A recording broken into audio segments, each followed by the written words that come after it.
The Silver Coin, a story about quiet wisdom.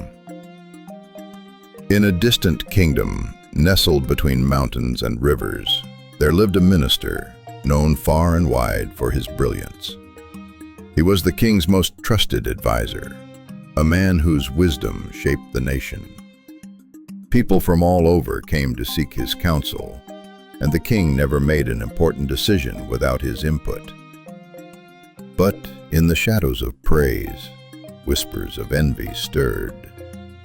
Other nobles in the court, unable to match the minister's intellect, sought flaws in his life. And they found one: his son. You see, the minister's son was quiet. He didn't speak unless spoken to, and he didn't seek the spotlight. Unlike his father, he showed no signs of ambition. While other young men debated politics and philosophy, he wandered the markets, talking to shopkeepers and feeding stray animals. One morning, as the king strolled through the marketplace, he saw the minister's son and decided to test him. With a small smirk, the king held out 2 coins, one of silver, the other of gold. "Tell me, boy," the king said, "which one is more valuable?" The boy looked at the coins, then at the king, and gently replied, "Silver, your majesty." The king laughed. The courtiers behind him laughed louder. From that day on, it became a ritual. Every morning, the king would meet the boy, present the 2 coins, and ask the same question. And every morning, the boy would pick the silver coin and say it was more valuable. It became a joke in the court. They called him the fool who chose silver. Eventually, the king brought the matter to the minister himself.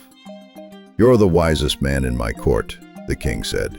"But your son, he lacks even the simplest sense. Every day he tells me silver is more valuable than gold. What kind of wisdom is that?" The minister was embarrassed.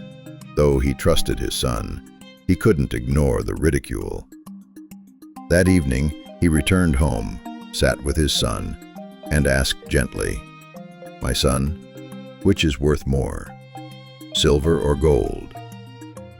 The boy didn't hesitate. "Gold, of course." "Then why?"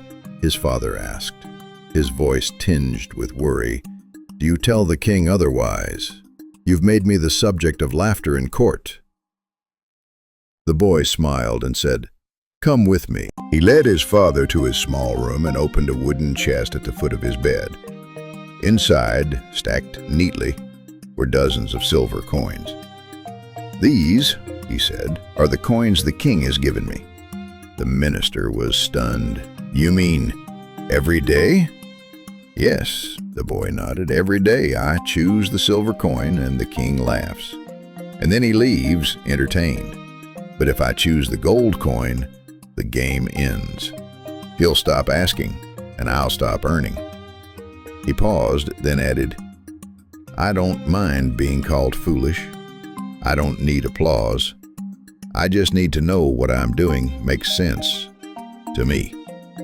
For a long time, the minister said nothing. Then, slowly, a smile crept onto his face, not of amusement, but of pride.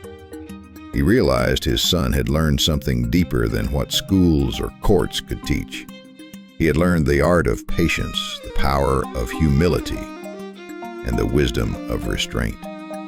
From that day on, when others mocked his son, the minister would simply smile and walk away. Moral of the story: true wisdom doesn't always wear a crown or speak the loudest. Sometimes it sits quietly in the background, doing what's right, while the world watches and laughs. But remember, those who are truly wise have no need to prove it. They simply live it. If this story moved you, share it with someone who needs a quiet reminder that strength doesn't always roar. Like if you believe wisdom doesn't need to shout. Comment your favorite lesson from this tale, and subscribe for more stories that make you think, feel, and grow. Let the world chase gold. Sometimes silver brings more in the long run.